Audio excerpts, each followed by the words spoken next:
안녕하세요. 달빛 낭독입니다. 오늘은 5000여 년의 유대인의 역사와 지혜와 진리가 담긴 책 탈무드 제2권을 낭독하겠습니다. 남은 시간도 행복하세요. 구독과 좋아요로 관심을 표현해 주세요. 기는 놈 위에 나는 놈. 어느 시골에 한 장사꾼이 있었다. 그 장사꾼은 많은 물건을 사기 위해 큰 도시로 갔다. 도시에 도착한 장사꾼은 며칠 후에 그곳에서 물건을 싸게 살 수 있는 시장이 열릴 예정이라는 것을 알게 되었다. 그럼 며칠 기다렸다가 물건을 싸게 사야겠군. 장사꾼은 물건 사는 일을 좀 미루기로 했다.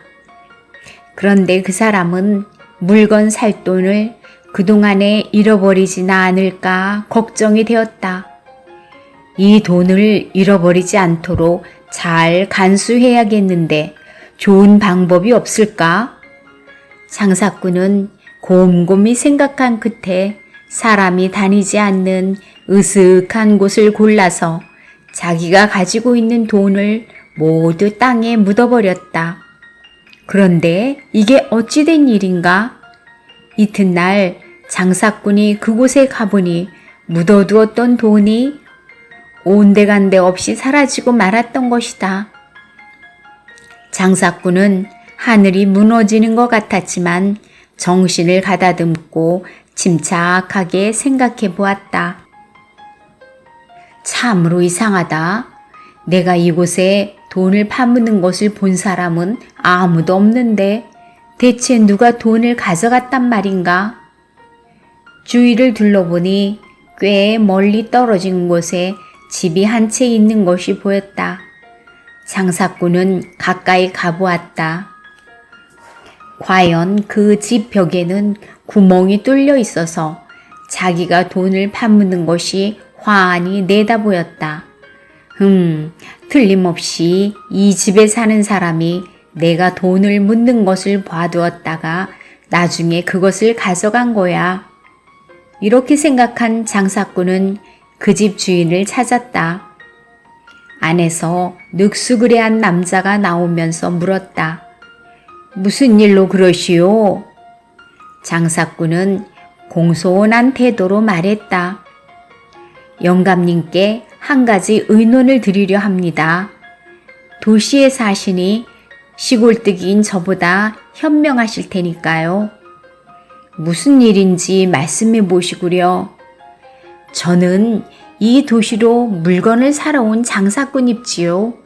돈주머니 2개에 돈을 가득 가져왔답니다. 그런데 와서 보니 며칠 후에 물건을 싸게 파는 시장이 열린다더군요. 그래서 우선 은화 500개가 들어있는 돈주머니를 아무도 모르는 곳에 묻어두었지요. 그런데 은화 800개가 들어있는 큰 돈주머니는 어떻게 해야 좋을지 모르겠군요. 그냥 여관에 두는 것이 좋을지 아니면 누군가 믿을 만한 사람에게 맡기는 것이 좋을지 또 땅에다 묻는 것이 안전할지 잘 모르겠습니다. 부디 어르신의 지혜를 빌려주십시오.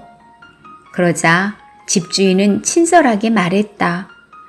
글쎄요, 요즘 세상에 믿을 만한 사람이 어디 있겠습니까? 내 생각에는 그 작은 돈주머니를 묻어둔 곳에다 큰 돈주머니까지 함께 묻어두는 게 좋을 것 같군요. 영감님의 말을 듣고 보니 그렇군요. 그럼 여관에 있는 돈을 가져다가 함께 묻어야겠습니다. 장사꾼은 이렇게 말하고는 그 집을 나와 멀찌감치해서 몸을 숨기고 있었다. 장사꾼이 돌아가자 집주인은 불이 나게 자기가 꺼내온 돈자루를 가지고 나가서 그 자리에 도로 묻었다. 욕심 많은 집주인은 장사꾼이 가진 은화 800개마저 가로챌 생각이었던 것이다. 장사꾼은 이렇게 해서 잃어버렸던 돈을 모두 다시 찾았다. 얼마나 일을 많이 했는가. 어느 부자에게 큰 포도밭이 있었다. 부자는 많은 일꾼들을 고용해서 일을 시켰다. 그런데 일꾼들 중 한 사람은 아주 능력이 뛰어나서 같은 시간 안에 남보다 훨씬 많은 일을 했다. 어느 날 부자가 포도밭에 나가보았다. 부자는 일꾼들 속에서 유난히 일을 잘하는 그 사람을 발견했다. 여보게, 그만하고 나와 산책을 하지 않겠나? 부자가 그 뛰어난 일꾼에게 말했다. 그리하여 두 사람은 일꾼들이 일을 마치는 시간까지 포도밭을 산책하면서 여러 가지 이야기를 나눴다. 유대인 일꾼들에게는 그날 일한 품삯을 그날 저녁 때 동전으로 받는 전통이 있었다. 마침내 품삯을 주는 시간이 되었다. 일꾼들은 부자 앞에 줄을 섰다. 부자는 일꾼들에게 모두 똑같이 품삯을 나누어 주었다. 그리고 마지막으로 그 뛰어난 일꾼에게도 똑같은 품삯을 주었다. 그러자 다른 일꾼들이 몹시 화를 내면서 부자에게 항의했다. 이것은 불공평합니다.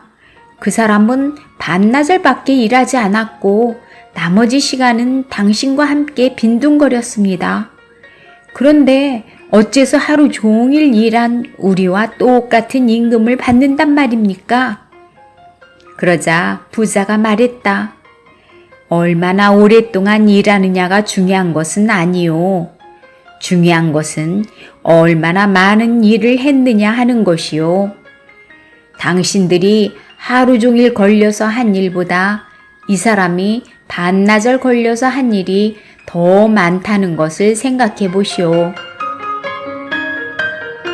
로마 황제가 빌린 랍비의 지혜. 로마 황제가 이스라엘의 가장 훌륭한 랍비와 친교를 맺고 있었다. 두 사람은 나이와 생일이 똑같았을 뿐만 아니라 서로를 위하고 신뢰하는 마음이 있었다. 두 나라의 관계가 좋지 않을 때도 두 사람의 개인적인 우정은 변함이 없었다. 그러나 두 나라 사이의 관계가 관계인 만큼 로마 황제와 랍비가 친구라는 사실은 그 어느 편에서든 널리 자랑할 일이 못 되었다. 황제는 랍비의 의견을 듣고 싶을 때면 자기 신복을 시켜서 몰래 랍비에게 편지를 전했다. 어느 날 황제는 부하를 시켜서 랍비에게 편지를 보냈다. 친구여, 나는 두 가지 원하는 바가 있어. 그 하나는 내 아들을 황제로 즉위시키는 것이고, 다른 하나는 이스라엘에 있는 티베리아스 시를 자유무역 도시로 만들어주고 싶은 것이요. 그런데 이 일을 수행하는 것은 생각처럼 쉽지가 않소.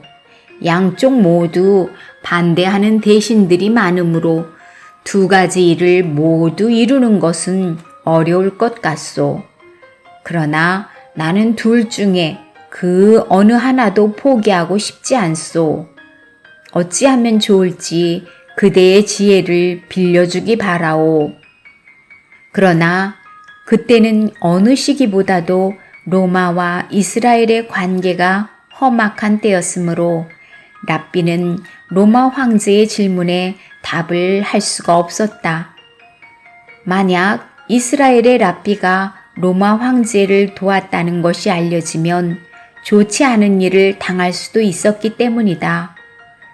부하가 돌아오자 황제가 물었다. 랍비께서 답장을 주셨느냐? 답장을 주시지 않았습니다. 부하의 말에 황제는 다시 물었다. 그렇다면 편지를 읽고 나서 랍비께서 어떤 행동을 하던가? 랍비께서는 당신의 아들을 목에 태우고 그에게 비둘기를 넘겨주었습니다. 그러자 아들이 비둘기를 하늘로 날려보냈습니다. 제가 본 것은 그것이 전부입니다. 이 대답으로 황제는 랍비가 전하는 뜻을 알아챌 수 있었다. 그것은 아들에게 먼저 왕위를 물려주고 나서 그 아들로 하여금 티베리아스 시를 자유무역 도시로 만들게 하라는 뜻이었던 것이다. 그 후 황제는 또다시 랍비에게 편지를 보냈다. 정부 관리들이 나를 괴롭히고 있소. 이들을 무찌르려면 어떻게 하는 것이 좋겠소? 이번에도 부하는 답장을 가져오지 않고 대신 이렇게 말했다. 랍비께서는 편지를 읽으신 후에 채소밭에 나가서 푸성기 한 포기를 뽑고 들어왔습니다. 그리고 몇 분 후에 나가서 또 한 포기를 뽑았습니다. 그러기를 여러 차례 되풀이하실 뿐이었습니다. 황제는 고개를 끄덕였다. 이번에도 황제는 당신의 적을 일시에 멸망시키려 하지 말고 여러 번에 나누어서 하나씩 처치하는 것이 좋다라는 랍비의 뜻을 알아차렸던 것이다. 감사한 마음. 이 세상 최초의 사람이었던 아담은 빵을 먹기 위해 얼마나 많은 일을 해야 했겠는가. 먼저 밭을 일구고 씨를 뿌렸을 것이다. 그리고 밭을 메고 풀을 뽑아주면서 밀을 정성스럽게 가꾸고 그걸 걷어들인 다음에는 밀을 빻아서 밀가루를 만들었을 것이다. 그리고 가루를 반죽해서 불에 굽는 등 빵이 만들어지기까지 많은 일을 혼자서 해야 했다. 그러나 지금은 돈만 가지고 빵집에 가면 맛있게 구워놓은 갖가지 빵을 얼마든지 살 수 있다. 빵 만드는 그 모든 일들을 지금은 많은 사람들이 나누어서 하고 있기 때문이다. 최초의 사람이었던 아담은 자기 몸을 가릴 옷을 만들기 위해서 얼마나 많은 일을 했겠는가. 먼저 산과 들에서 제멋대로 사는 양을 데려다가 길러야 했을 것이다. 그리고 털을 깎아서 실을 뽑고 뽑은 실로 천을 짜는 등 옷 한 벌을 만들기까지 엄청난 일을 해야 했다. 그러나 지금은 돈을 가지고 옷가게에 가면 아름답게 만들어 놓은 갖가지 옷을 얼마든지 살 수 있다. 옛날에는 혼자서 할 수밖에 없었던 그 많은 수고를 지금은 많은 사람들이 나누어서 하고 있기 때문이다. 그러므로 우리는 밥을 먹거나 빵을 먹거나 옷을 입을 때 그것을 만들기까지 수고한 여러 사람들에게 감사하는 마음을 가져야 한다. 사자와 두루미. 중국에 있다가 일본으로 옮겨온 유대인이 있었다. 이런 유대인은 대개 중국 편을 들어서 일본을 싫어하거나 일본 편을 들어서 중국을 싫어하거나 아니면 중국과 일본을 모두 싫어했다. 그런데 이 사람은 일본 사람을 싫어했다. 그 이유는 중일전쟁 때 일본이 유대인들을 학대했기 때문이다. 어느 날 그 유대인은 한 랍비와 이야기를 나누게 되었다. 그는 랍비에게 자기가 중국 상하이에 있을 때 일본인에게 학대당한 이야기를 늘어놓았다. 우리 유대인들은 모두 수용소에 갇혔지요. 일본군들은 우리를 걷어차고 때리고 이만저만 학대하는 것이 아니었습니다. 게다가 전염병까지 퍼져서 많은 사람이 죽었습니다. 식량 사정이 나빠서 굶어 죽은 사람도 많았습니다. 유대인이 이렇게 일본군에게 당한 이야기를 늘어놓자 랍비가 말했다. 그 무렵 유럽에서는 600만 명의 유대인이 살해되었습니다. 전쟁 중에 유럽에서 유대인이 당한 괴로움에 비하면 당신들이 받은 고통은 아무것도 아닐 것입니다. 당신이 살아있다는 것이 바로 그것을 증명합니다. 그리고 랍비는 탈무드에 있는 이야기를 해주었다. 한 마리 용감한 사자가 있었다. 어느 날 사자는 먹이를 먹다가 그만 목에 뼈가 걸리고 말았다. 뼈를 없애보려고 갖은 짓을 다 해보았지만 점점 목이 아파올 뿐이었다. 사자가 쩔쩔매고 있을 때 마침 하늘을 날아가던 두루미가 이상하게 여기며 물었다. 사자님, 무슨 일로 그러십니까? 그러자 사자가 마침 잘 만났다는 듯 하소연을 했다. 내 목에 조그만 뼈가 걸렸는데 그게 영 넘어가지를 않는구나. 누군가가 이 뼈를 빼준다면 내가 큰 상을 줄 텐데. 그렇다면 제가 빼드리지요. 두루미는 사자의 입을 크게 벌리게 한 뒤 큰 부리를 그 입에 넣어서 목에 걸린 뼈를 빼냈다. 자, 이제 시원하시지요? 아, 정말 시원하구나. 사자는 입맛을 쩝쩝 다시며 돌아가려고 했다. 사자님, 제게 큰 상을 주시겠다고 하신 약속을 잊으셨습니까? 두루미가 따져 물었다.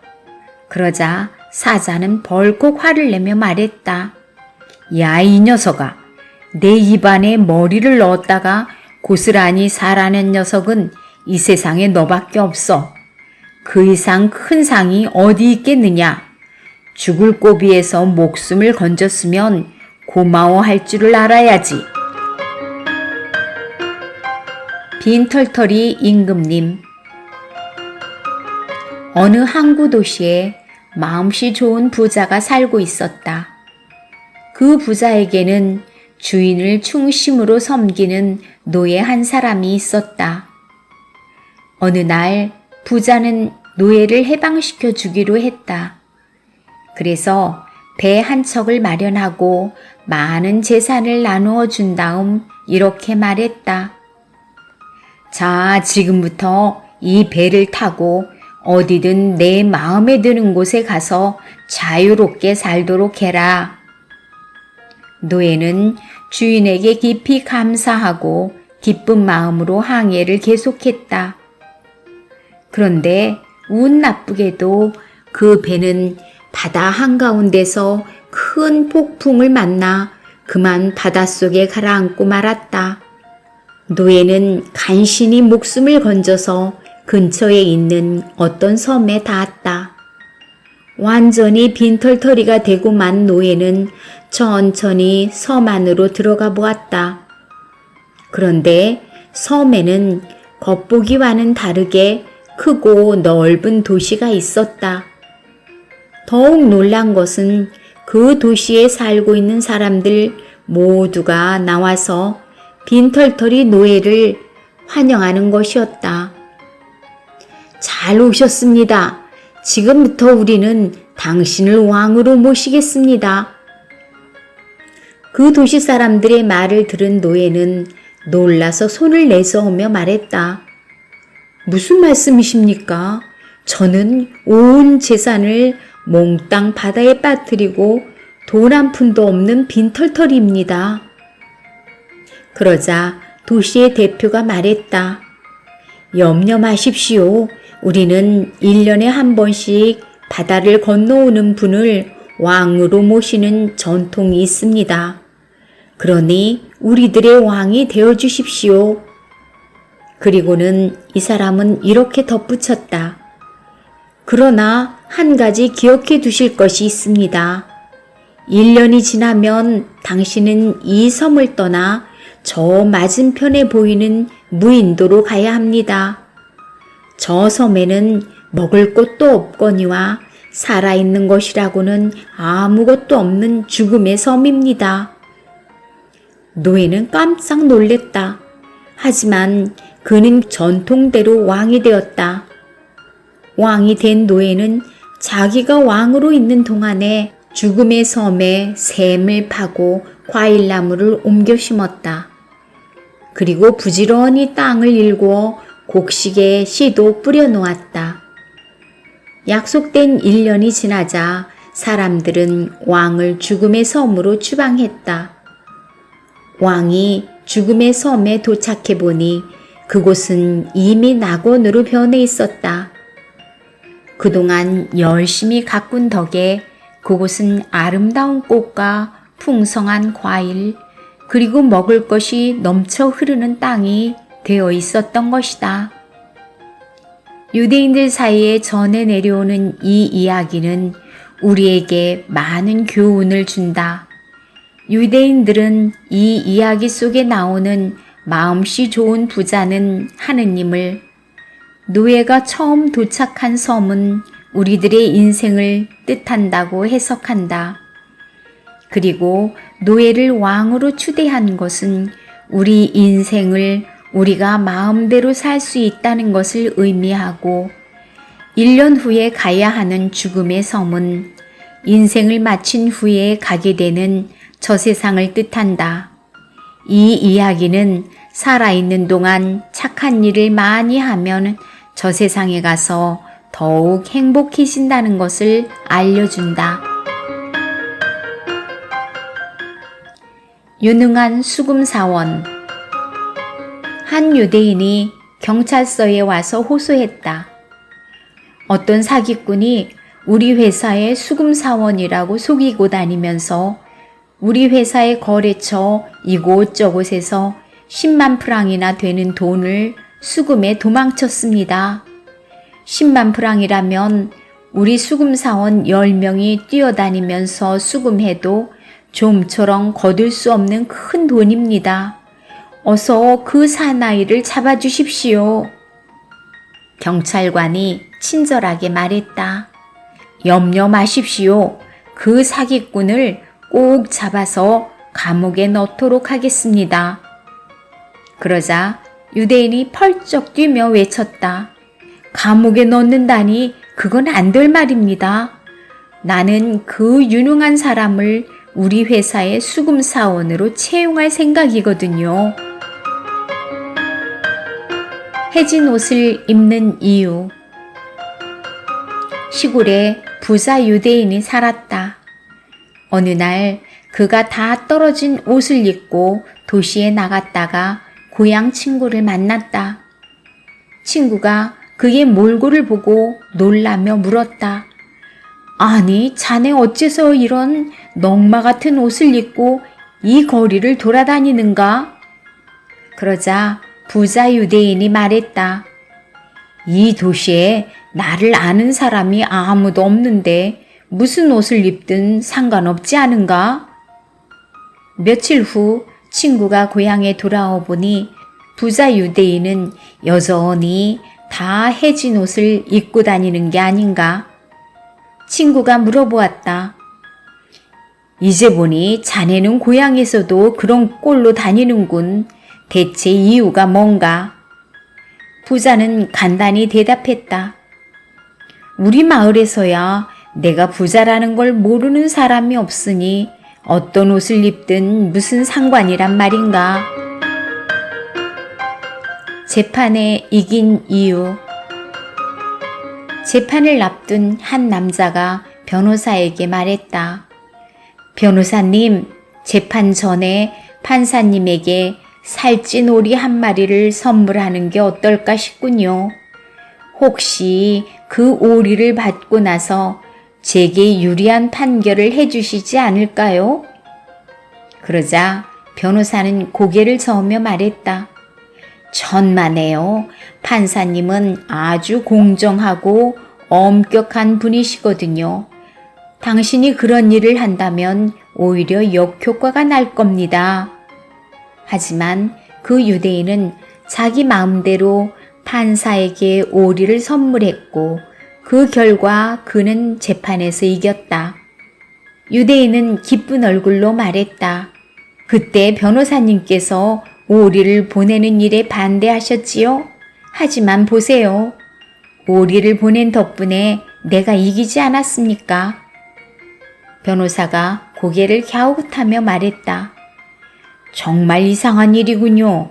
그 판사님은 참으로 공정하신 분이어서 어떤 뇌물에도 마음이 흔들리지 않는 분이신데 어째서 그 오리를 받고 마음이 움직이셨을까요? 그러자 유대인은 껄껄 웃으며 말했다. 그야 다 이유가 있지요. 나는 그 오리를 상대방의 이름으로 보냈거든요. 증인이 문제다. 한 유대인이 변호사를 찾아와 재판 문제를 의논했다. 변호사님, 저는 아주 나쁜 친구에게 걸려들었습니다. 제 친구 녀석이 제게 2,000달러를 갚지 않으면 고소하겠다고 위협하고 있습니다. 하지만 저는 그 녀석에게서 2,000달러는커녕 한 푼도 빌린 적이 없습니다. 어떻게 하면 좋겠습니까요? 변호사가 말했다. 안심하십시오. 그런 문제는 간단히 해결해 드릴 수 있습니다. 그리고 자기 조수에게 말했다. 여보게, 이 사람을 위한 서류를 만들어야겠네. 내가 부르는 대로 편지를 써주게. 변호사는 편지 내용을 불렀다. 당신에게서 돈을 빌린 적이 없음에도 불구하고 당신에게 돈을 갚지 않는다면 고소한다고 하니. 그러자 유대인이 끼어들면서 말했다. 잠깐, 변호사님은 법을 잘 모르시는군요. 서류를 그렇게 써서는 곤란합니다. 조수님, 미안하지만 내가 부르는 대로 써주시겠습니까? 유대인은 편지 내용을 부르기 시작했다. 내가 당신에게서 빌린 2,000달러를 이미 갚았음에도 불구하고 고소를 한다면. 변호사가 놀라서 물었다. 여보시오, 당신은 조금 전에 분명히 그에게서 한 푼도 빌린 적이 없다고 하지 않았소? 그런데. 그러자 유대인이 말했다. 물론 저는 돈을 빌린 적이 없습니다. 하지만 변호사님의 말씀대로 편지를 쓴다면 그 친구는 증인을 세워서 내게 돈을 빌려주었다고 주장할 것입니다. 그렇게 되면 제가 불리하지요.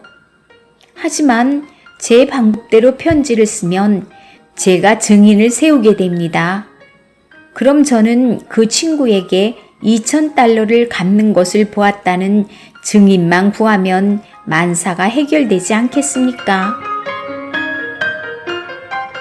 너무 빨리 자란 아이. 유대인 상점에서 아동복을 고른 남자가 유대인에게 물었다. 혹시 빨면 줄어드는 옷은 아니겠지요? 절대로 그런 일은 없습니다. 제가 보증합니다. 우리 가게에 있는 옷 중에서 가장 좋은 것이거든요.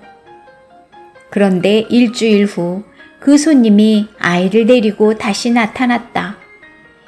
이 옷 좀 보세요. 당신이 보증한다던 옷이 바싹 줄어들어서 이 꼴이 되었으니 어떻게 하시겠소? 그러자 유대인은 몸에 맞지 않는 옷을 입은 그 어린애를 쓰다듬으며 태연하게 말했다. 참 귀엽게 생겼구나. 그런데 너는 너무 빨리 자라는구나. 줄 돈과 받을 돈.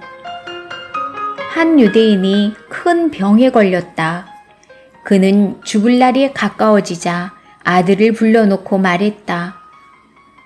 내 생전에 돈을 빌려준 사람의 이름과 액수를 부를 테니 받아 적어라. 명단을 다 불러준 아버지는 그만 나가보라고 힘없이 손짓했다. 아들이 걱정스러운 얼굴로 말했다. 아버지, 우리가 돈을 빌려 쓴 사람의 이름도 알려주셔야지요. 그러자 아버지는 힘없는 소리로 말했다. 그럴 필요는 없다. 내가 빌린 건 그쪽에서 잊지 않고 찾아올 테니까. 남에게 줄 돈은 잊어도 받을 돈은 잊지 않는 것이 사람의 심리다. 제 꾀에 넘어가다. 어느 기성복 회사 사장이 영업부장에게 말했다. 여보게, 벌써 가을이 되었네. 우리 회사에 여름용 바지는 아직 200벌이나 남아있다네. 이것을 처리할 수 있는 좋은 방법이 없을까? 지방 거래처에 팔도록 하지요. 지방이라고 해서 가을에 여름용 바지를 입을 리가 있겠는가? 그게 아니라 머리를 쓰는 겁니다. 즉 지방에 보낼 물건을 상점마다 10벌씩 싸서 보내되 계산서에는 8벌씩만 계산하는 겁니다. 그렇게 손해를 보아서야 되겠나? 천만에요. 우리는 바지값을 올려서 계산하면 됩니다. 물건을 받은 상점에서는 2벌이 잘못 계산되어 온 것을 보고 얼른 8벌 값을 보내올 것입니다. 과연 그렇군. 자네는 정말 머리가 좋아. 사장은 곧 그 방법대로 바지를 싸서 지방 거래처에 보냈다. 그러나 열흘쯤 후 사장은 영업부장을 불러서 호통을 쳤다. 이봐, 자네 때문에 큰 손해를 보고 말았네. 지방에 있는 거래처에서 8벌 값을 보내오기는커녕 바지 2벌을 뺀 나머지를 다시 돌려보냈단 말일세. 발로 차라.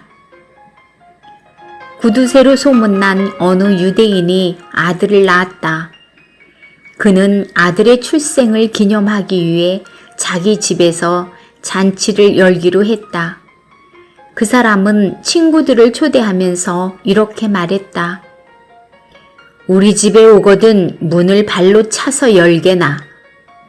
아니, 그건 무슨 이유인가? 문을 발로 차라니? 친구들이 이상히 여겨 묻자 그 구두쇠가 대답했다. 당연하지 않은가? 자네들 2 손에는 선물 상자가 가득 들려있을 테니. 최신식 기계. 영국에서 섬유공업이 가장 발달한 도시는 리즈이고 폴란드에서 섬유공업이 가장 발달한 도시는 우치이다. 어느 날 2 도시에 사는 유대인이 만났다. 먼저 리즈에 사는 유대인이 자랑스러운 표정으로 말했다. 우리 고장의 옷감 공장은 참 대단합니다. 최신식 기계를 갖추고 있어서 양털을 기계에 넣기만 하면 다 만들어진 양복이 나온답니다. 그러자 그 허풍을 들은 우치에 사는 유대인이 웃으면서 말했다. 듣고 보니 그곳 기계는 이미 낡은 것이군요. 우리 고장의 기계야말로 최신식이랍니다. 양털을 넣으면 금방 돈이 돼서 나오거든요. 지각. 한겨울에 유대인 소년이 지각을 했다. 소년은 교실에 들어서자마자 선생님께 변명을 했다. 선생님, 길이 얼어붙어서 걸을 수가 없었어요.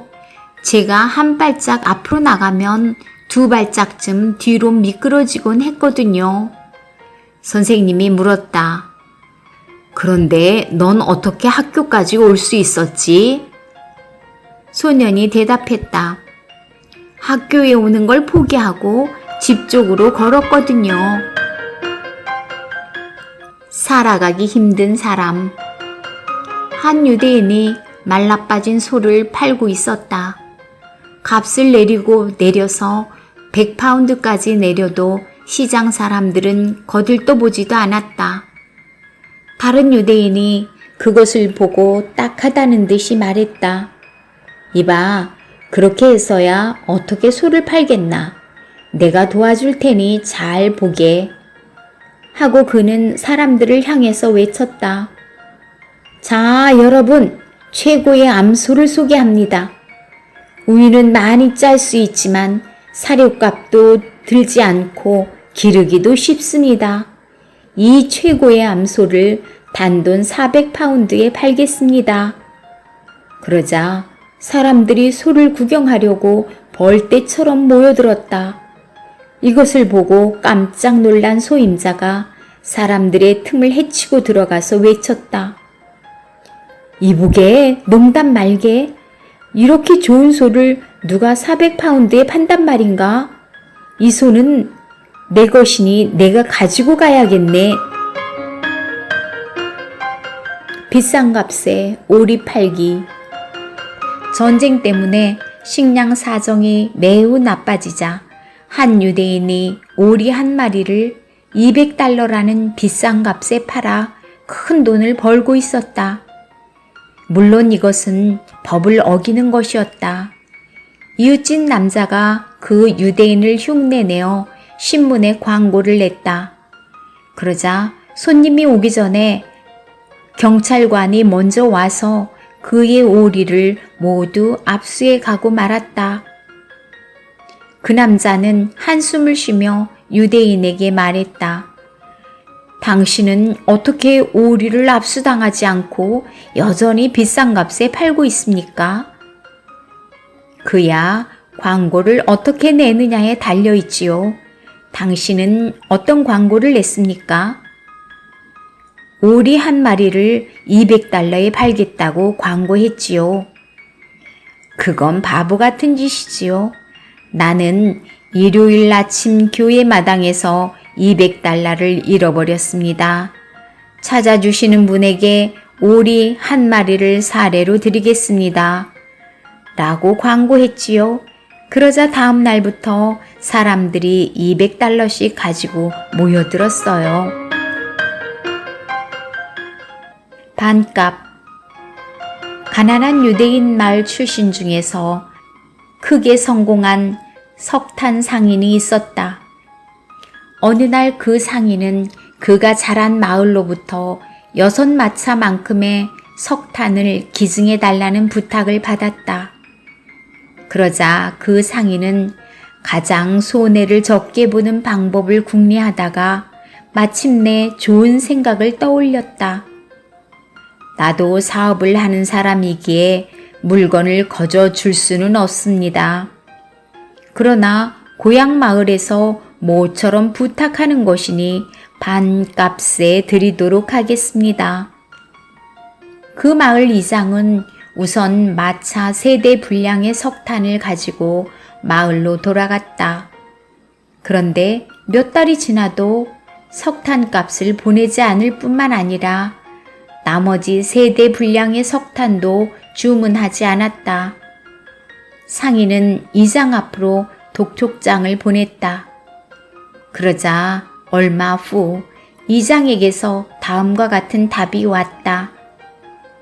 우리 마을은 귀하에게서 마차 6대 분량의 석탄을 반값에 주겠다는 약속을 받은 바 있습니다. 우리는 이것을 3대 분량의 석탄을 무료로 준다는 뜻으로 받아들였습니다. 그래서 나머지 3대 분량은 주문하지 않기로 했음을 알려드립니다.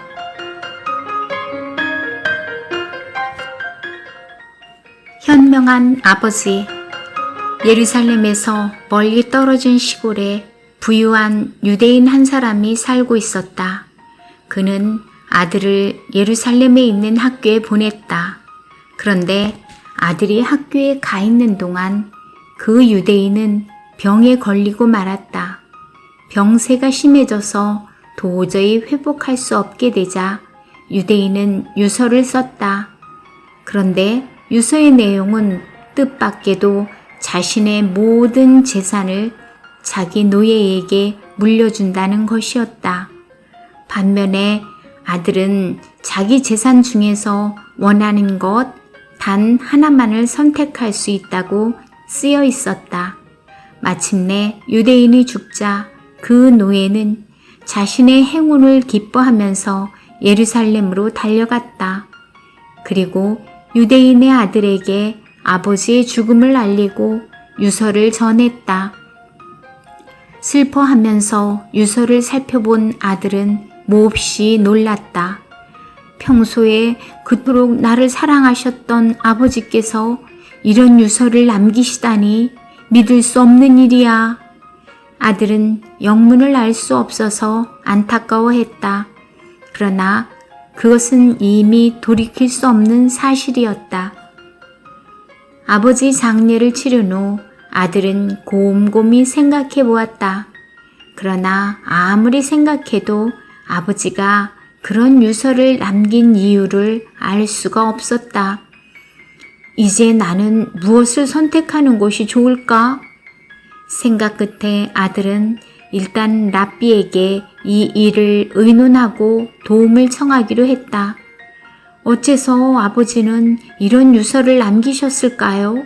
저는 지금까지 아버지를 실망시키거나 화나게 한 적이 한 번도 없습니다. 그때 랍비가 말했다. 내 생각에 그대의 아버지는 대단히 현명한 분이시며 그대를 깊이 사랑하는 분이셨네. 이 유서가 그것을 증명하고 있다네. 아들은 당치 않다는 듯이 말했다. 모든 재산을 노예에게 주고 아들에게는 단 한 가지만을 남기겠다는 유서를 쓴 분이 현명한 분이라고요? 그리고 그것이 아들을 사랑하는 태도란 말입니까? 도대체 무슨 말씀이신지 알 수가 없군요. 저는 아버지가 저를 조금도 사랑하지 않으셨을 뿐만 아니라 대단히 어리석은 분이라고 밖에는 생각할 수가 없습니다. 랍비는 혀를 끌끌 차면서 말했다. 젊은이, 그대도 아버지처럼 지혜를 짜내어 생각해 보시오. 즉, 아버지께서 그대에게 바라는 것이 무엇인가를 생각해 보시오. 그러면 아버지가 그대에게 가장 훌륭한 유산을 남겼다는 것을 알게 될 것이오. 선생님, 부디 자세히 설명해 주십시오.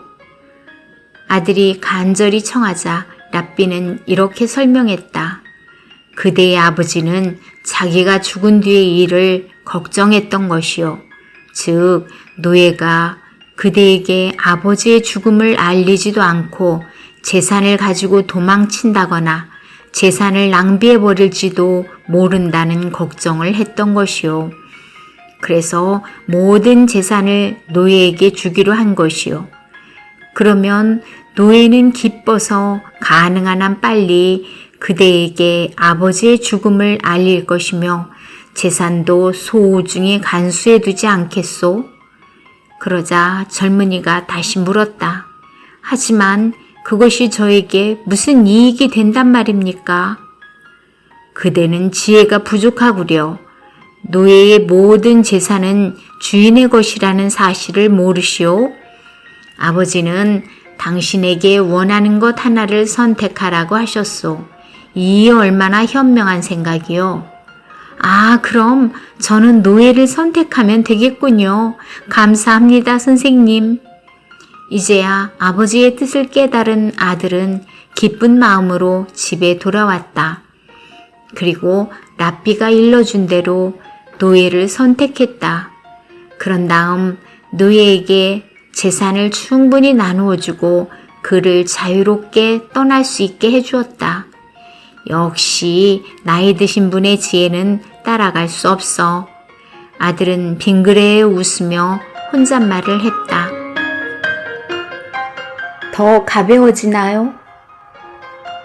어느 유대인이 우체국에 가서 우표를 붙인 편지를 내밀자 우체국 직원이 말했다. 여보세요. 이 편지는 너무 무거우니까 우표를 한 장 더 붙이셔야 합니다. 유대인이 능청스러운 얼굴로 물었다. 그렇게 하면 편지가 더 가벼워집니까? 아무것도 변하지 않았다. 객지에 살면서 고향 소식을 알고 싶어 하던 한 청년이 마침 고향에 다녀온 친구를 만났다. 고향에 무언가 변한 것이라도 있던가? 별로 달라진 것도 변한 것도 없었네. 그래? 아무 일도 없었단 말인가? 하긴 자네 집 개가 짖은 일이 있었지. 개가 왜 짖었는가? 꼬리를 밟혔기 때문이지. 개가 왜 꼬리를 밟혔는가? 사람들이 많이 모이다 보면 개 꼬리를 밟는 거야 늘 있는 일 아닌가? 사람들이 많이 모였다고? 왜지? 자네 동생이 창문으로 뛰어내리려고 하니까 구경하러 모였지. 뭐라고? 내 동생이 창문으로 뛰어내리려 했다니 대체 무슨 일이 있었던 건가? 경찰관이 잡으러 왔었네. 경찰관이 왜 내 동생을 잡으러 왔던가? 자네 동생이 남의 물건을 훔쳤거든. 또 훔쳤다니? 역시 고향에는 달라진 게 없군. 그래서 별로 달라진 게 없다고 내가 말하지 않았던가? 울고 싶은 아버지.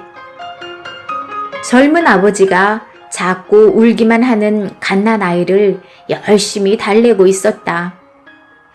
모리치야, 울지 마라. 모리치야, 울지 마라. 지나가던 여인이 그것을 보고 말했다.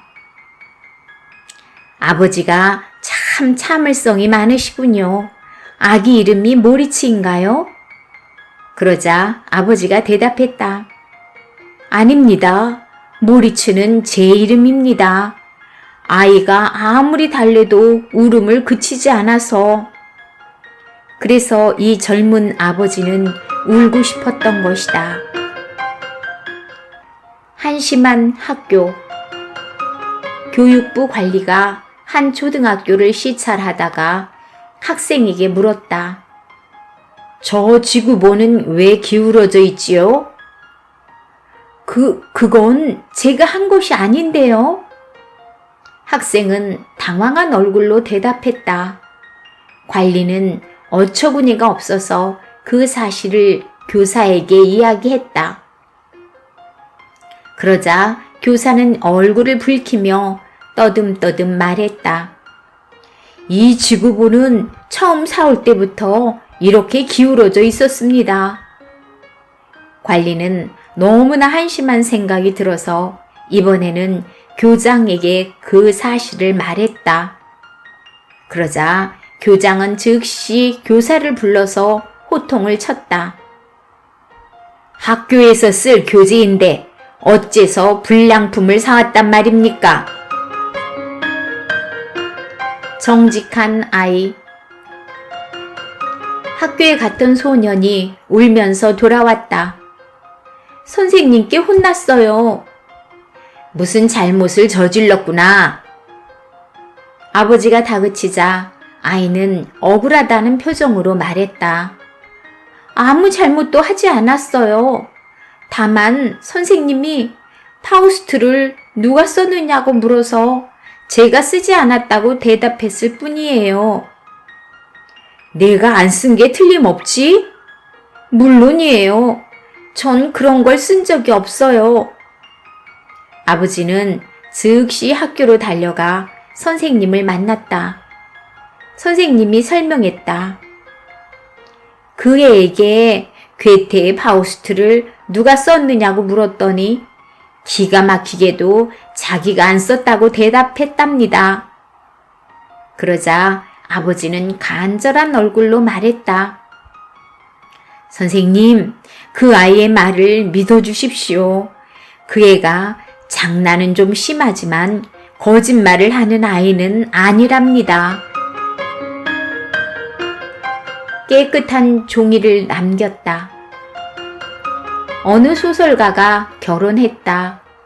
부인은 예쁘고 부지런했지만 생각이 조금 모자라는 듯 했다.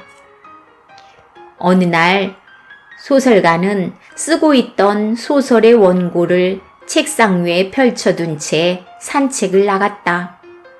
잠시 후에 돌아와 보니 책상 위가 깨끗이 정리되어 있었다. 그런데 아무리 찾아보아도 자기가 써놓은 소설의 원고가 보이지 않았다. 여보, 당신이 방을 청소했소? 소설가가 묻자 아내가 대답했다. 깨끗이 청소하고 벽난로도 지펴두었어요. 당신 무슨 종이를 불쏘시개로 썼소? 소설가가 당황해서 묻자 아내는 토라진 듯한 말투로 대답했다. 저를 어리석은 여자로 취급하지 마세요. 제가 설마 깨끗한 종이를 태웠겠어요? 나는 당신이 글을 다 쓴 종이만 태웠답니다. 공주와 삼형제. 어느 나라 왕에게 아름다운 외동딸이 있었다.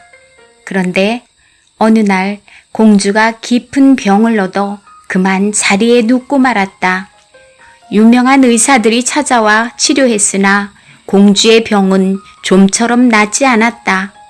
날이 갈수록 병이 깊어져 마침내 생명이 위독해지자 다급해진 왕은 궁궐 앞에 다음과 같은 포고문을 붙였다. 공주의 병을 고쳐주는 사람은 사유로 삼을 것이며 나중에 왕위를 물려주겠다. 그 무렵 이 나라의 어느 시골에 신기한 보물을 가진 삼형제가 살고 있었다. 첫째가 가진 보물은 먼 곳을 볼 수 있는 망원경이었고, 둘째가 가진 보물은 하늘을 빨리 날 수 있는 마법의 양탄자였으며, 셋째가 가진 보물은 어떤 병이라도 낫게 할 수 있는 마법의 사과였다. 어느 날 망원경으로 먼 곳을 살펴보던 첫째가 궁궐 앞에 붙은 포고문을 발견했다. 저런, 공주님이 병에 걸렸군. 그 병을 낫게 하는 사람은 공주와 결혼할 수 있을 뿐 아니라 훗날 왕위를 물려받게 된다는구나. 첫째 형의 말에 동생들이 대답했다. 그렇다면 우리가 공주님의 병을 고치러 갑시다. 이렇게 해서 삼형제는 둘째가 가진 마법의 양탄자를 타고 왕궁으로 날아갔다. 셋째는 도착하자마자 죽어가는 공주에게 마법의 사과를 먹였다. 그러자 신기하게도 공주의 병은 씻은 듯이 나았다. 왕궁에는 기쁨이 넘쳤다.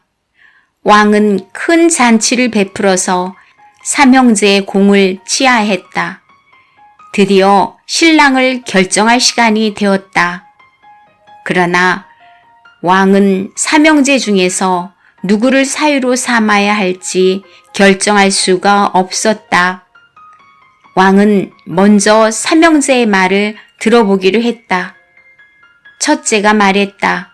공주님의 병을 고치는데 가장 큰 공을 세운 사람은 바로 저입니다. 제 망원경이 없었다면 공주님이 병에 걸린 사실조차 몰랐을 것입니다. 그러자 둘째가 말했다.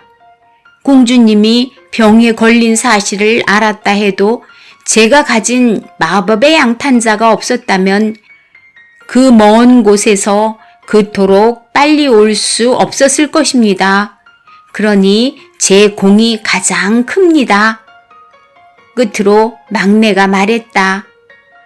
포고문을 보고 시간 안에 달려왔다 해도 마법의 사과가 없었다면 공주님의 병을 고칠 수는 없었을 것입니다. 세 사람의 주장을 들은 왕은 잠시 생각한 끝에 마법의 사과를 가졌던 막내를 공주의 신랑감으로 결정했다.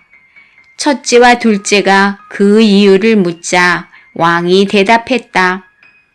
이유는 이렇다네.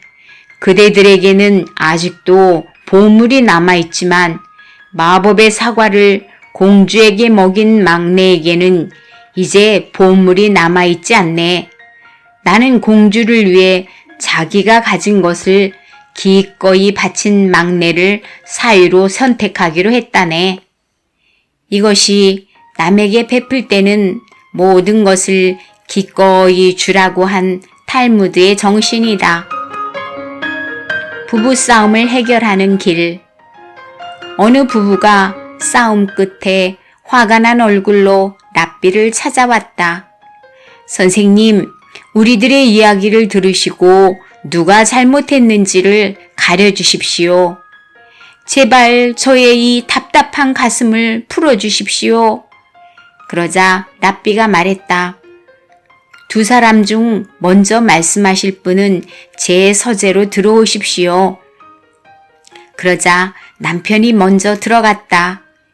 그 남자가 흥분된 말투로 미주알 고주알 아내의 험담을 늘어놓는 동안 랍비는 아 그랬군요 라든가 정말 속이 상하셨겠다 또는 당연히 그런 생각이 드시겠지요 등의 말로 맞장구를 쳐주었다. 남편 이야기가 끝나고 나가자 이번에는 아내가 들어와서 남편의 흉을 보기 시작했다. 그런데 랍비는 이번에도 남편에게 했던 것과 똑같이 맞장구를 쳐주는 것이었다. 두 사람이 나간 뒤 랍비의 조수가 어리둥절한 얼굴로 말했다. 선생님, 어떻게 된 것입니까? 아까 남편이 들어와서 이야기할 때는 그의 말이 모두 옳다는 듯이 말씀하시고 나중에 부인이 들어와서 말할 때는 또 그 부인의 말이 모두 옳다는 듯이 말씀하시니 이건 어딘가 잘못된 것이 아닌지요. 그러자 랍비가 말했다. 서로 다른 주장을 가지고 온 부부에게 어느 한쪽이 옳다고 해서는 안 된다고 생각하네. 그것은 두 사람의 싸움을 부추길 뿐이네. 중요한 것은 두 사람의 주장을 일단 인정해 줌으로써 흥분을 가라앉혀 주는 것이네. 흥분이 가라앉은 뒤에는 냉정을 되찾게 되므로 화해할 수 있는 길을 찾게 되니까 말일세. 거미와 다윗왕. 다윗왕은 거미를 몹시 싫어했다. 거미는 아무 곳에나 제멋대로 집을 짓는 더러운 곤충이야. 나는 거미줄이 쳐진 곳을 보면 불결한 생각이 들어서 견딜 수가 없단 말이야. 다윗왕은 입버릇처럼 이렇게 말하며 거미줄만 보면 당장 걷어내곤 했다. 어느 해인가 전쟁에 나간 다윗왕은 크게 패해서 적군에게 쫓기는 몸이 되었다. 다윗왕은 뒤에서 추격해오는 적군을 피해 숲속을 헤매다가 한 동굴을 발견했다. 오늘 밤은 이 동굴에 숨어 있어야겠다. 몹시 지친 다윗왕은 불안한 마음으로 동굴 속에서 잠이 들었다. 그런데 이튿날 날이 밝기도 전에 동굴 밖에서 적군들이 소란하게 떠드는 소리가 들려왔다. 아, 이제 꼼짝없이 잡혔구나. 다윗왕은 온몸에 힘이 쭉 빠졌다. 여기 동굴이 있다. 다윗왕은 틀림없이 이 속에 숨어 있을 것이다. 옳지. 이제 도간에 든 쥐와 같다. 적군들이 외치는 소리를 들으며 다윗왕은 마지막 기도를 시작했다. 오 하나님. 바로 그때 누군가가 말했다. 아니야. 다윗왕은 이 동굴 속에 없어. 동굴 입구에 쳐진 저 거미줄을 보란 말이야. 다윗왕이 거미줄 사이로 들어갔을 리는 없지 않은가? 그러자 다른 사람들이 껄껄 웃으며 말했다. 과연 그렇군. 그렇다면 헛수고할 필요가 없지. 자, 다른 곳을 찾아보자. 적군들의 발소리가 멀어지자 다윗왕은 중얼거렸다. 오, 내가 아무 쓸모없다고 생각했던 거미가, 내가 그토록 싫어했던 거미줄이 내 목숨을 살려주었구나. 핑계. 로마에 하드리안이라는 황제가 있었다. 그는 유난히 유대인을 싫어했다. 어느 날 황제가 지나가는데 한 유대인이 다가와 인사를 했다. 그대는 어디 사람인가? 저는 유대인입니다. 그러자 황제는 화를 벌컥 내면서 신하에게 명령했다. 감히 유대인이 인사를 하다니 저 녀석을 당장 사형에 처하라. 그 소문이 퍼지자 유대인들은 감히 황제에게 인사를 할 수가 없었다. 다음 날 황제는 자기가 지나가는데도 인사를 하지 않는 사람을 보고 물었다. 그대는 어디 사람인가? 저는 유대인입니다. 그러자 황제는 이번에도 크게 화를 내며 명령했다. 감히 나에게 인사하지 않는 이 녀석을 당장 사형에 처하라. 그때 황제 곁에 있던 신하들이 물었다. 폐하께서는 인사를 하는 사람도 사형에 처하라 하시고 인사를 하지 않는 사람도 사형에 처하라 하시니 그 이유가 무엇인지요? 그러자 황제가 대답했다. 내가 사형을 명한 것은 양쪽 모두 같은 이유다. 나는 단지 유대인을 죽이고 싶었을 뿐이다. 마지막 순간. 랍비 아키바가 혼자 여행을 하고 있었다. 아키바는 나귀와 개 한 마리, 그리고 작은 램프를 가지고 있었다. 아키바는 길을 가다가 날이 저물자 그 마을 어귀에 있는 빈 헛간에서 하룻밤을 지내기로 했다. 아키바는 나귀와 개를 헛간 앞에 메어두고 그 헛간에서 밤늦게까지 책을 읽을 생각이었다. 그런데 갑자기 불어온 바람 때문에 램프불이 꺼지고 말았다. 하필이면 바람이 불을 꺼버릴 게 뭐람. 아키바는 이렇게 투덜거리면서 할 수 없이 그냥 잠을 자기로 했다. 그런데 그날 밤 여우가 와서 헛간 앞에 메어있는 아키바의 개를 물어 죽이고 사자가 와서 당나귀를 물어 죽였다. 이튿날 아키바는 램프 하나만을 들고 쓸쓸히 길을 떠났다. 하느님도 무심하시지. 내게 재산이라곤 램프밖에 안 남겨주시다니. 아키바는 이렇게 생각하며 마을 안으로 들어갔다. 그런데 이상하게도 남자들의 모습을 볼 수가 없었다. 잠시 후 아키바는 슬피 우는 한 여자를 발견하고 그 까닭을 물었다. 세상에 이런 일이 어디 있습니까? 어젯밤에 갑자기 흉악한 도적대들이 쳐들어와서 마을 사람들의 재산이란 재산은 모두 빼앗아가고 게다가 남자란 남자는 모두 죽이고 갔답니다. 그 말을 들은 아키바는 조용히 생각해 보았다. 만약 어젯밤에 램프가 꺼지지 않았다면 나는 밤늦게까지 책을 읽고 있었을 것이다. 그랬다면 틀림없이 도적대에게 발각되고 말았겠지. 그리고 만약 어젯밤에 여우가 개를 죽이고 사자가 당나귀를 죽이는 일이 없었다면 도적대가 쳐들어왔을 때 개가 짖고 나귀 역시 소란을 피웠겠지. 그랬다면 도적들은 나를 발견했을 것이고 나는 살아남을 수 없었겠지. 아키바는 그제야 자기가 모든 것을 잃은 덕분에 목숨을 건졌다는 것을 알았다. 아키바는 마을을 떠나며 이렇게 중얼거렸다. 최악의 경우에도 희망을 잃어서는 안 된다. 나쁜 일은 좋은 일로, 좋은 일은 나쁜 일로 바뀔 수 있는 가능성은 얼마든지 있으니까. 운명적인 사랑. 지혜롭고 덕이 있어 훌륭한 정치를 폈던 이스라엘의 솔로몬 왕에게는 아름답고 영리한 딸이 하나 있었다. 솔로몬은 사랑하는 딸에게 장차 훌륭한 청년을 골라서 부부로 맺어주리라 마음먹고 있었다. 어느 날 솔로몬 왕은 어떤 젊은이가 자기 딸과 사랑을 속삭이고 있는 꿈을 꾸었다. 그런데 그 젊은이의 차림새는 말할 수 없이 초라했다. 꿈에서 깨어난 후 왕은 몹시 기분이 언짢았다.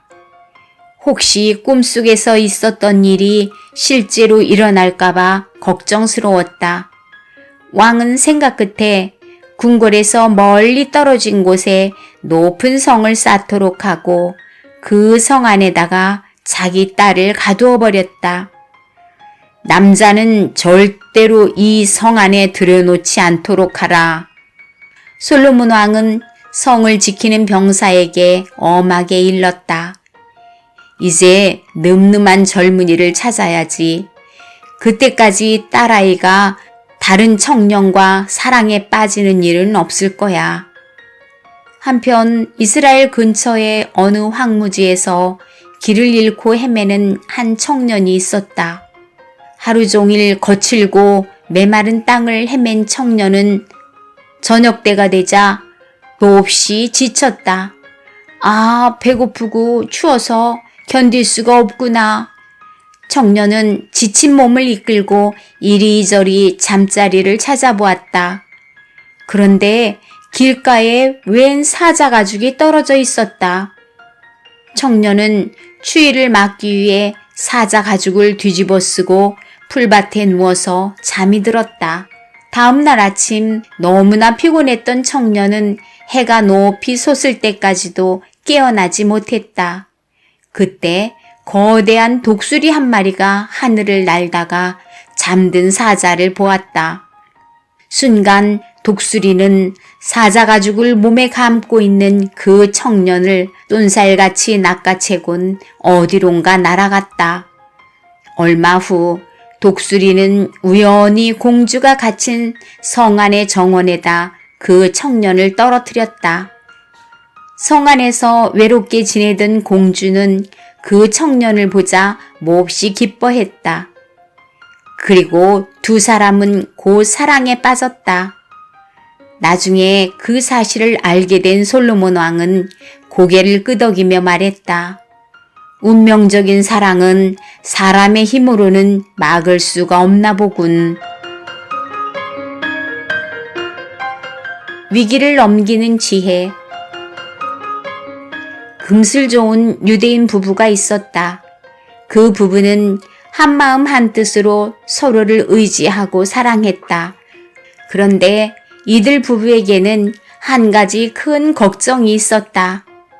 그것은 결혼한 지 10년이 넘도록 두 사람 사이에 아기가 없다는 것이었다.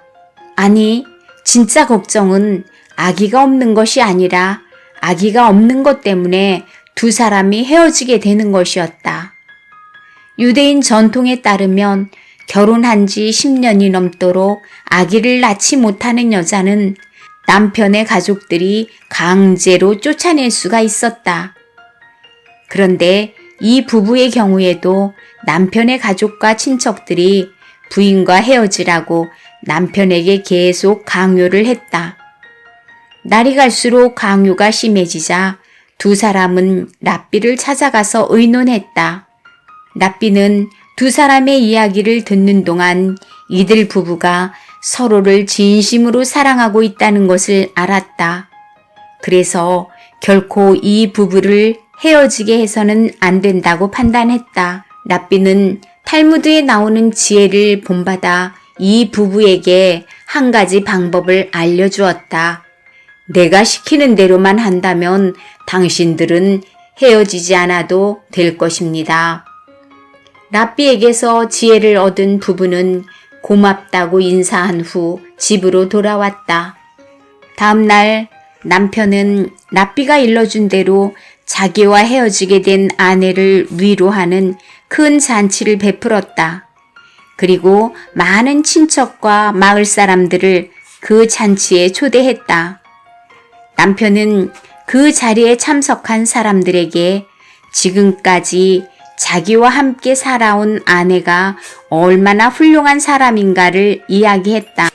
나는 이제 아내와 헤어지게 되었지만 그것은 결코 아내가 싫어서가 아닙니다. 다만 하느님께서 우리에게 아기를 주시지 않았기 때문입니다. 지금까지 나를 위해서 그토록 헌신해온 아내에게 나는 오늘 잔치가 끝나는 시간에 무언가 선물을 주고자 합니다. 아내가 진심으로 원하는 것이라면 내 집에 있는 어떤 것이라도 줄 생각입니다. 그 이야기를 들은 마을 사람들은 남편의 마음을 이해한다는 듯이 고개를 끄덕였다.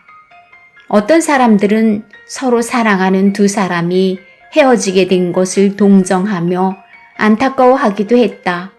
이윽고 잔치가 끝나는 시간이 되었다. 남편이 아내에게 말했다. 내가 가진 것 중에서 한 가지를 선택하시오. 당신이 원하는 것이라면 무엇이든지 줄 것을 이 자리에서 약속하오. 그러자 그의 아내는 수줍어하면서도 또랑또랑한 목소리로 말했다. 저는 그 어떤 보석도 재산도 필요 없습니다. 이 집에서 제가 가지고 싶은 것이 있다면 그것은 오직 당신 하나뿐입니다. 이 말이 끝나자 모여있던 사람들은 모두 환호성을 올리며 박수를 쳤다. 서로 헤어지지 않으려는 두 사람의 재치에 감탄했던 것이다. 남편의 가족과 친척들 역시 마음을 바꿔서 그 아내를 쫓아내지 않기로 했다. 그 부부는 다시 행복한 나날을 보내게 되었고 얼마 후에는 자녀를 가지게 되었다.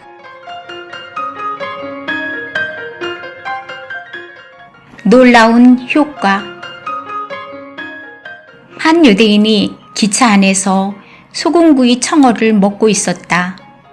그가 먹다 남은 청어 대가리를 신문지에 싸는 것을 보고 맞은편에 앉았던 폴란드인이 말을 걸어왔다. 우리도 소금구이 청어를 즐겨 먹는답니다. 특히 대가리를 먹으면 머리가 좋아진다더군요. 예, 그렇습니다. 우리 유대인들이 머리가 좋은 것이 다 청어 대가리를 많이 먹은 덕분이랍니다. 그게 정말입니까? 그럼요, 정말이지요. 제 말이 의심스러우시다면 당장 이걸 사서 시험 삼아 먹어보세요. 그러지 않아도 그걸 사고 싶은 생각이 있었습니다. 하나에 1달러만 내시지요.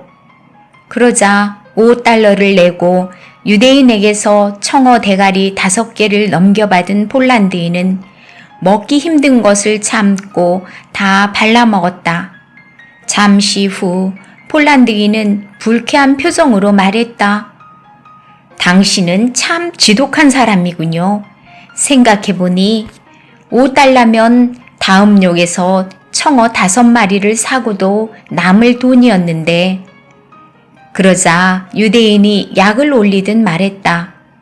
아, 벌써 머리가 좋아지셨군요. 참으로 놀라운 효과 아닙니까? 사기를 당할까봐. 한 사기꾼이 경찰에 잡혔다. 재판을 하는 자리에서 판사가 물었다. 공범이 있다면 말하시오.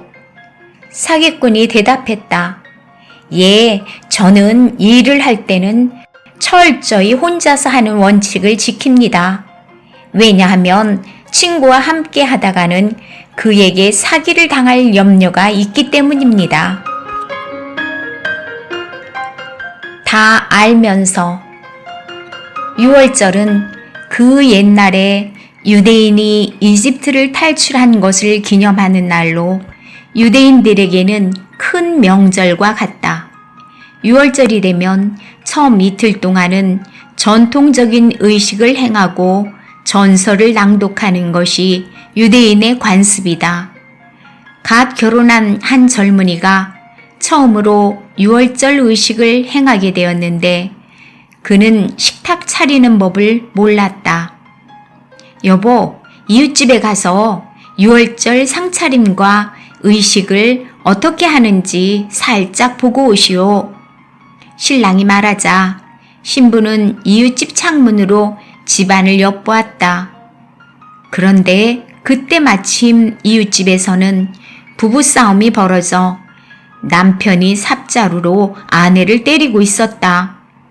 신부는 놀라서 집으로 돌아갔으나 두려운 나머지 자기가 본 대로 말할 수가 없었다.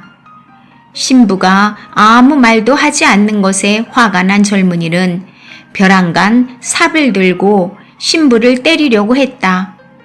그러자 신부는 울면서 남편에게 항의했다. 다 알고 있으면서 시치미를 떼고 나를 이웃집까지 보내다니 정말 너무하군요. 9와 6. 유대인 사업가가 친구에게 돈을 빌리고자 했다. 자네가 필요하다면 얼마든지 빌려주겠네. 정말 고맙네. 그런데 이자는 얼마나 받겠나? 9화를 받아야겠네. 오, 그건 너무 비싸군. 같은 유대인끼리 9할의 이자를 받는 건 너무 심한 일이 아닌가? 하느님께서 보시면 무엇라고 하실까를 생각하게. 그러자 친구는 유들유들한 얼굴로 말했다. 그런 걱정은 말게. 하늘에서 내려다보면 9자가 아니라 6자로 보일 테니까. 배웅하지 않은 이유. 사업상의 거래를 끝낸 손님이 돌아가게 되었을 때 주인이 자리에 앉은 채 말했다. 그럼 안녕히 가십시오. 그러자 손님은 불쾌한 얼굴로 돌아서서 말했다. 당신은 조금 전 다른 손님에게는 예의 바르게 문 앞까지 등불을 비춰주며 배웅을 하더니 내게는 왜 그렇게 하지 않는 겁니까? 게다가 내가 알기로는 그는 당신에게 약수고음을 주었고 나는 현금으로 계산해 주었는데 말이요. 그러자 주인이 웃으면서 말했다. 바로 그 이유 때문이지요. 약수고음을 준 사람이 내 가게 입구에서 넘어져 다치기라도 하는 날에는 큰 손해를 보게 될 테니까요. 요령. 어떤 유대인이 7살 먹은 아들에게 맥주를 사오라고 심부름을 시켰다. 아들이 말했다. 돈을 주셔야지요. 유대인이 말했다. 돈을 가지고 가서 맥주를 사오는 일이야 어려울 게 없지. 돈 없이 맥주를 사오는 것이 바로 요령이란다. 고개를 끄덕이며 밖으로 나간 아들은 잠시 후에 빈 술통을 들고 돌아왔다. 결국 맥주를 못 사왔단 말이냐? 아버지가 묻자 아들이 대답했다. 가득 찬 술통의 술을 마시는 건 어려울 게 없지요. 빈 술통의 맥주를 마시는 게 바로 요령이 아닐까요?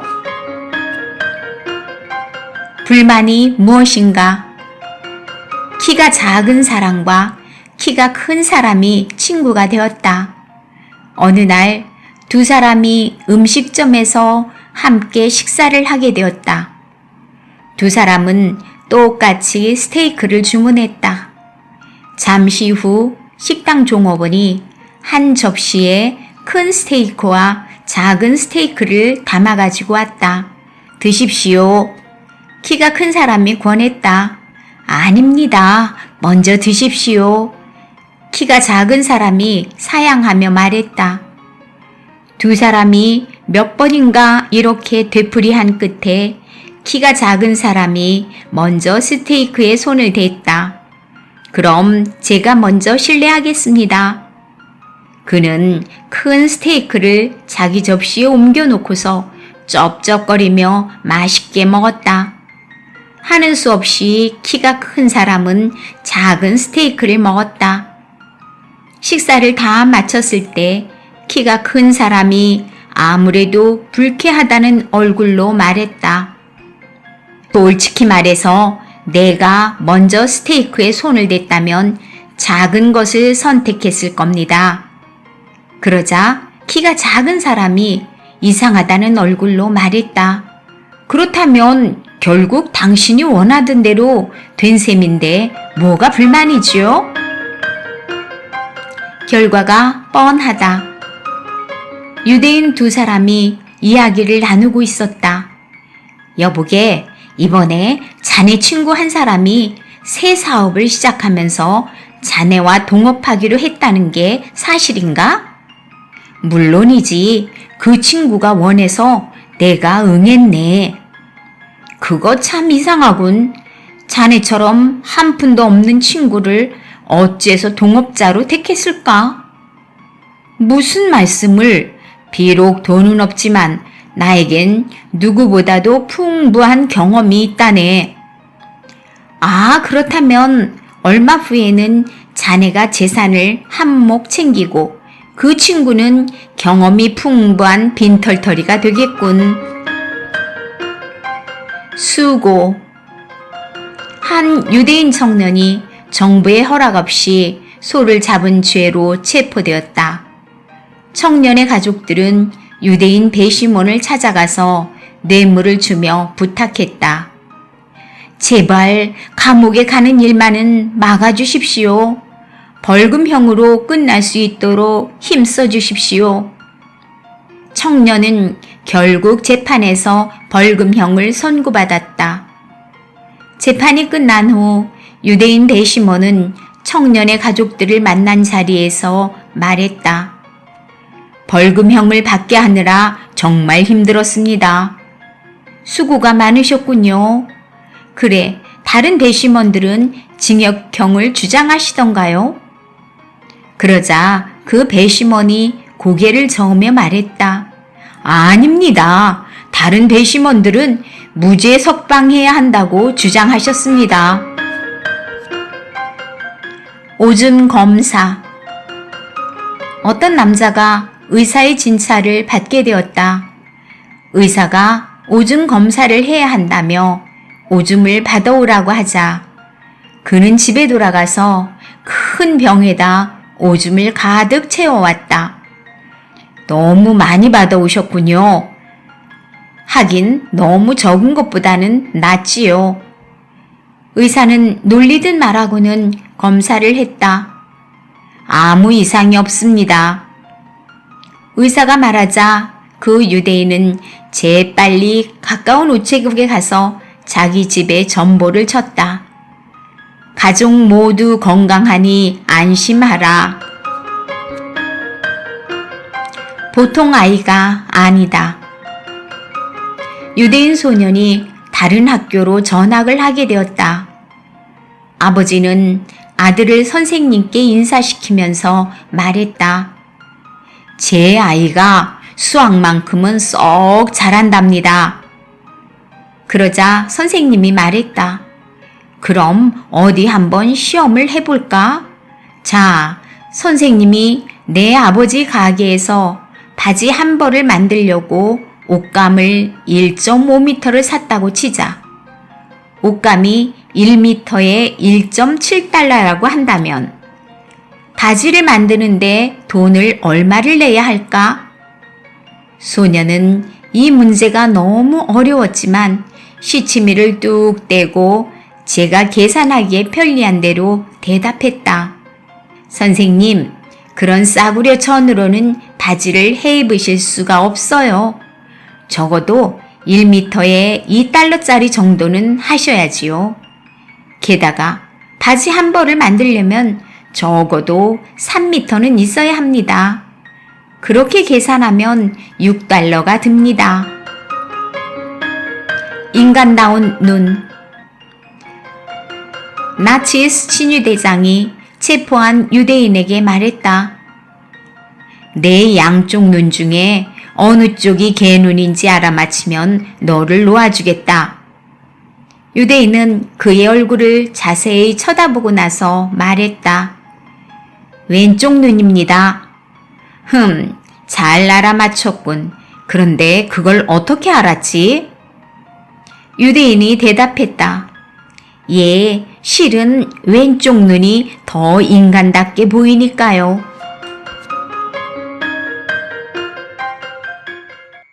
외투감이 모자란다. 시골에 사는 큰 부자 유대인이 도시에 나가 값비싼 외투감을 사왔다. 그 부자는 곧 자기 마을의 양복점 주인에게 외투를 만들어 달라고 했다. 양복점 주인은 부자의 몸을 자로 재고 외투감의 길이를 재보고 나서 말했다. 최고급 외투감입니다만 애석하게도 외투를 만들기에는 조금 모자라는군요. 그 말을 들은 부자는 벌컥 화를 내며 말했다. 여보시오, 내가 옷감을 살 때 치수를 쟀을 뿐만 아니라 여분까지 생각해서 사왔소. 그런데 모자라다니 당치도 않소. 이 마을엔 양복점이 이곳 하나만 있는 것이 아니오. 부자는 다른 양복점 주인에게 외투를 만들어 달라고 부탁했다. 그러자 그 사람은 일주일쯤 후에 멋진 외투를 만들어 주었다. 2, 3일 뒤에 외출을 한 그 부자는 거리에서 자기에게 외투를 만들어준 제단사의 아들을 보게 되었다. 그런데 놀랍게도 그 아이가 자기와 똑같은 천으로 만든 새 외투를 입고 있는 게 아닌가? 내 외투를 만들고 남은 천으로 아들의 외투까지 해입혔군. 이렇게 생각한 부자는 마음이 편치 않았다.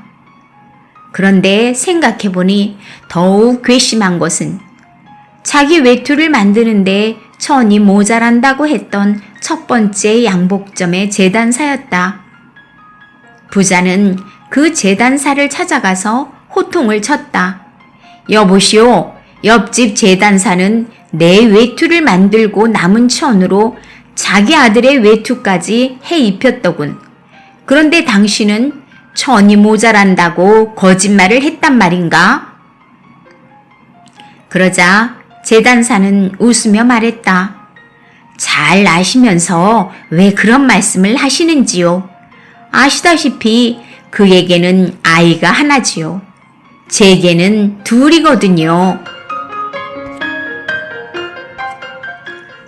사람과 말. 코사크인과 유대인이 재판을 받고 있었다. 유대인이 말했다. 나는 저 코사크인에게 말을 빼앗겼습니다. 그러자 코사크인이 주장했다. 내가 말을 빼앗다니요? 당치 않습니다. 나는 말을 발견했을 뿐입니다. 유대인이 분해서 큰 소리로 사정을 설명했다. 무슨 소리? 내가 말을 타고 있는데 갑자기 저 녀석이 나를 채찍으로 때려서 말에서 떨어뜨렸습니다. 재판장이 코사크인에게 물었다. 이 유대인의 말이 사실인가? 코사크인은 좀 주저하다가 고개를 끄덕이며 이렇게 말했다. 사실은 이 유대인과 말을 동시에 발견했습니다만 유대인은 쓸모가 없어서 같지 않았던 것 뿐입니다. 악담. 유대인 두 사람이 길 한가운데서 말다툼을 벌이고 있었다. 한 사람이 상대방에게 악담을 퍼붓기 시작했다. 내 누이가 사기꾼이라는 걸 다 알고 있어. 그러나 상대방은 입을 다문 채 아무 대꾸도 하지 않았다. 옆에서 보고 있던 사람이 그에게 물었다. 당신 누이가 정말 사기꾼입니까? 아닙니다. 제게는 누이가 없습니다. 그 사람은 악담을 한 남자에게 말했다. 여보세요. 이 남자에게는 누이가 없답니다. 그러자 악담을 한 사람이 말했다. 그건 나도 압니다. 하지만 그걸 모르는 사람이 더 많으니까요. 사망 광고만 본다. 유대인을 싫어하는 히틀러가 정권을 잡았을 때이다. 베를린에 사는 유대인들은 아침마다 신문 판매대에서 나치스의 기관지를 사서 첫 페이지만을 훑어보고 휴지통에 넣는 것이 습관이 되어 있었다.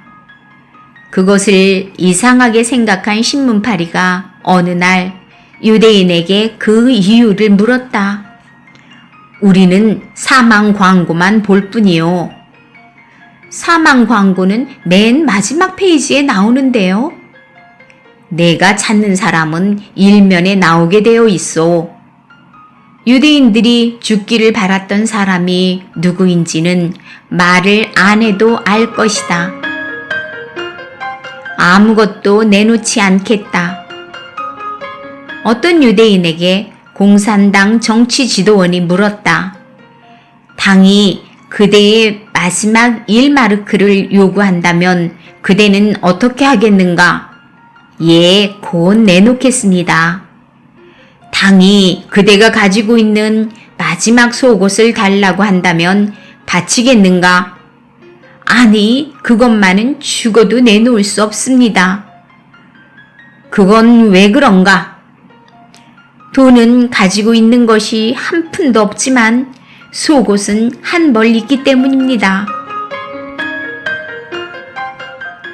똑똑한 엉덩이. 히틀러 시대에 독일 장교가 유대인과 함께 기차 여행을 하고 있었다. 독일 장교는 나치스의 기관지를 보며 유대인에게 의기양양하게 말했다. 이건 대단히 수준이 높은 신문이요. 그래서 나는 날마다 이것을 읽소. 그는 유대인들이 보는 경제신문을 펼치며 말했다. 이 신문은 화장실에서 밑을 닦는 데 안성품이지. 이 말을 들은 유대인이 말했다. 그렇다면 장교님은 엉덩이가 머리보다 더 똑똑해지겠군요. 나치스 장교는 유대인을 싫어했고 유대인은 자신들이 우수한 민족임을 자부하고 있었던 것이다. 사격훈련. 전쟁이 일어나자 러시아에 있는 유대인 신학교에 다니던 랍비와 학생들은 러시아 병사들에게 체포되어 군사훈련을 받게 되었다. 유대인들은 사격훈련에서 훌륭한 성적을 올렸고 러시아 장교는 매우 기뻐했다. 훈련이 끝나자 랍비와 학생들은 전선으로 나가게 되었다. 전선에 도착한 유대인들에게 러시아 장교가 명령했다. 사격 개시! 그러나 유대인들은 아무도 총을 쏘지 않았다. 장교가 또다시 명령했지만 여전히 총소리는 나지 않았다. 화가 머리끝까지 난 러시아 장교가 소리쳤다. 훈련 때는 그렇게 사격 성적이 좋았는데 지금은 왜 총을 쏘지 않는가? 그러자 이등병 계급을 단 랍비가 대답했다. 눈앞에 사람이 있는데 어떻게 총을 쏜단 말입니까? 러시아 장교는 어이가 없어 입만 딱 벌리고 있었다. 실패의 원인. 제2차 세계대전이 시작될 무렵의 일이었다. 독일의 어느 학교에서 선생님이 학생들에게 제1차 세계대전에서 독일이 패배한 이유가 무엇인지를 질문했다. 첫 번째 학생이 대답했다. 그것은 독일군에 유대인 병사가 있었기 때문입니다. 겁쟁이 유대인 병사들이 싸움에서 도망쳤기 때문에 독일이 지고 만 것입니다. 두 번째 학생이 대답했다. 독일군 병참부에 있던 유대인이 군인들의 식량을 훔쳐냈기 때문에 졌다고 생각합니다. 좋아, 그 다음 사람은 어떻게 생각하는가? 유대인인 세 번째 학생이 조그만 소리로 대답했다. 작전사령부에 유대인이 있었기 때문이라고 생각합니다. 그러자 선생님의 눈이 둥그레졌다. 무슨 말이냐? 독일군 작전사령부에는 유대인 따위는 한 명도 없었다. 그러자 학생은 울상을 한 채 중얼거렸다. 제가 말한 것은 독일군 작전사령부가 아니고 프랑스군 작전사령부입니다. 억울하다. 시계방에서 손님이 주인에게 호통을 치고 있었다. 이봐요. 대체 시계를 어떻게 고쳤기에 이 모양이요? 무슨 문제가 있습니까? 이 시계를 여기서 수리하기 전에는 좀 빠르거나 늦긴 했지만 멈추지는 않았소. 그런데 여기서 수리를 한 다음부터는 아예 멎어버렸단 말이오. 그러자 주인이 말했다. 그건 너무 억울합니다. 모세에게 맹세하고 말씀드리지만 저는 손님의 시계에는 손가락 하나 대지 않았습니다. 신문 기사.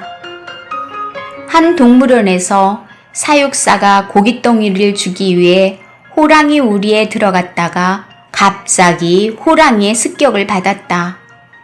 우리 밖에서 구경하던 사람들은 일제히 비명을 지르며 발을 동동 굴렀다.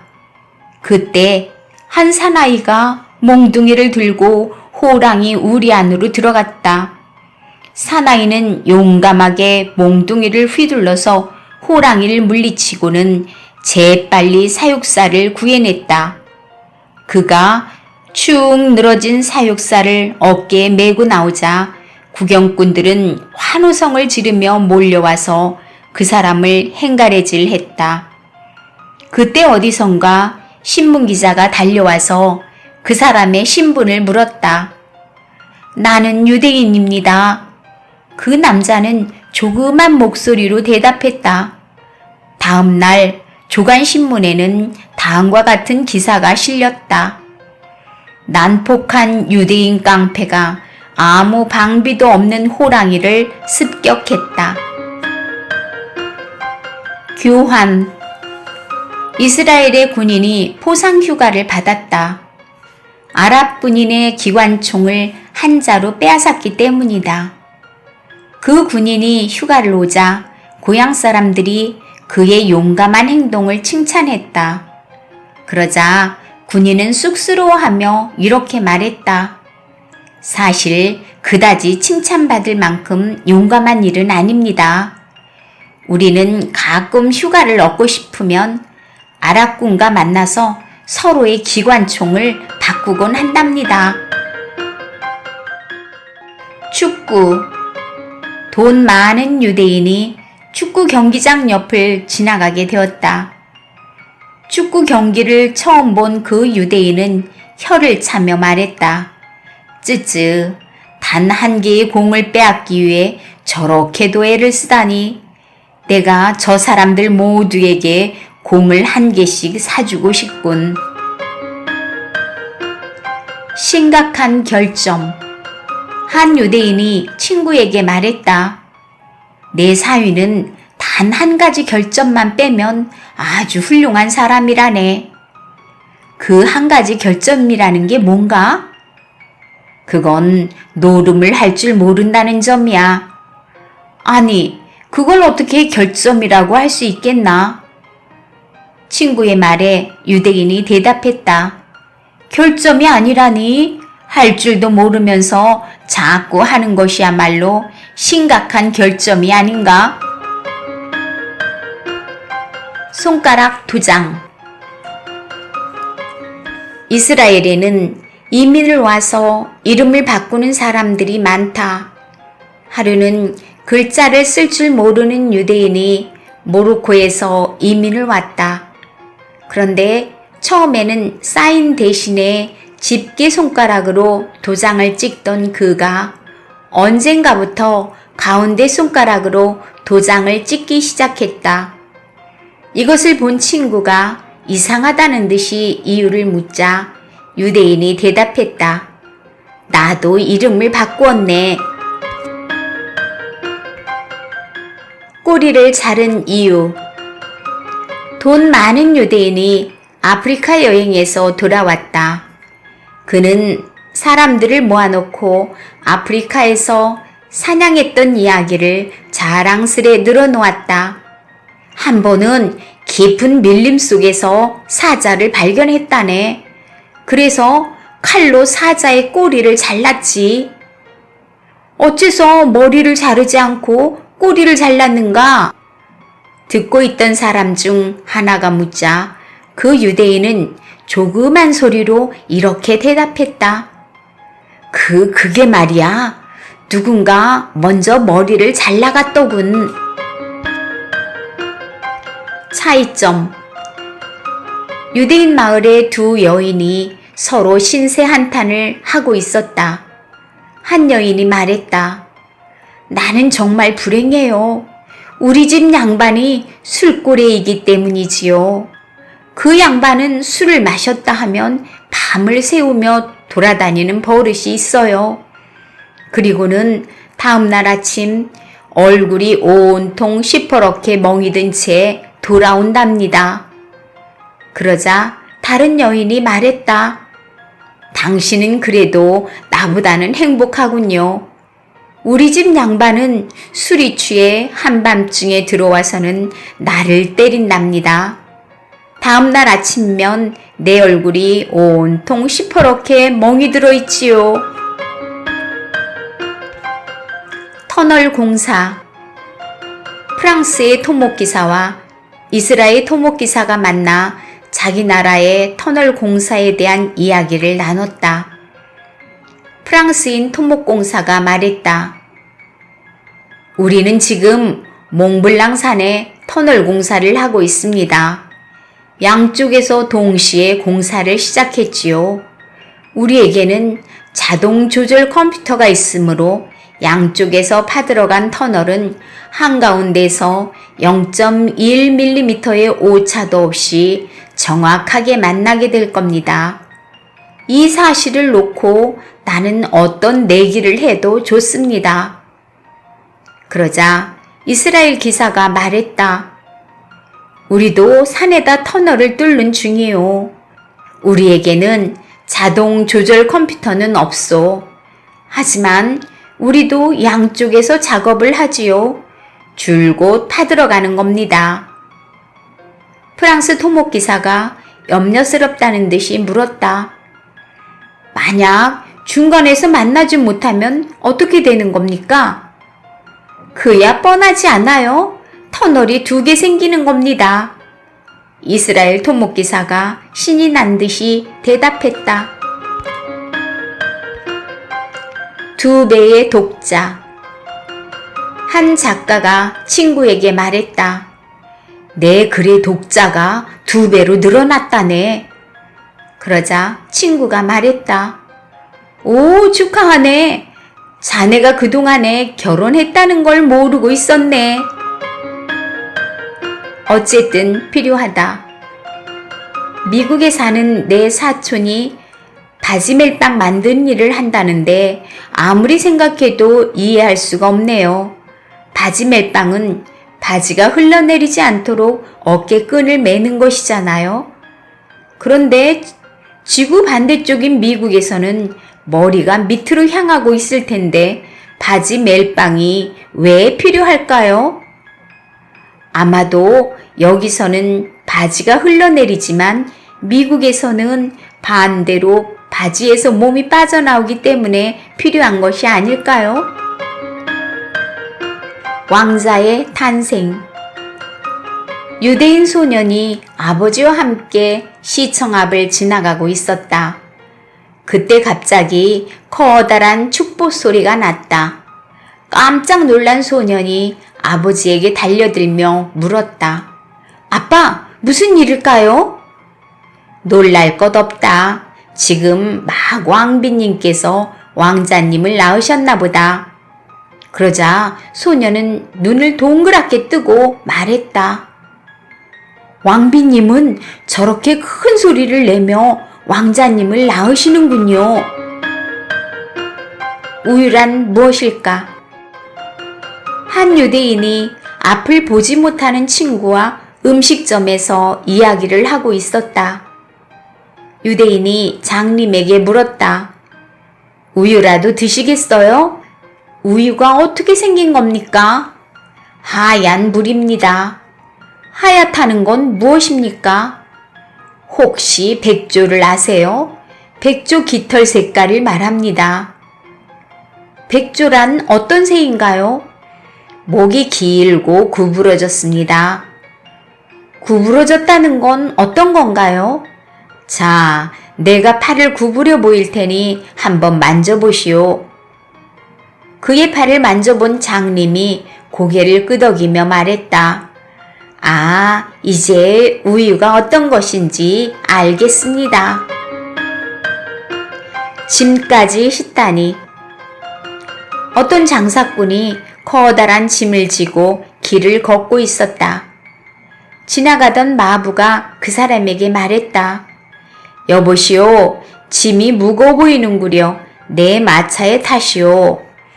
장사꾼은 고개를 숙여 감사를 표한 다음 마차에 탔다. 그러나 그는 여전히 짐을 짊어진 채 앉아 있었다. 짐을 내려놓는 게 편하지 않겠소? 마부의 말에 장사꾼이 사양하며 말했다. 저를 태워주신 것만도 감사한데 짐까지 실을 수는 없지요. 중간 보고. 주인이 하인에게 말했다. 중요한 약속이 있으니 내일 아침 6시에 틀림없이 나를 깨워주게. 그런데 하인은 새벽 4시에 주인을 깨우고는 이렇게 말했다. 주인님, 앞으로 2시간밖에 남지 않았습니다.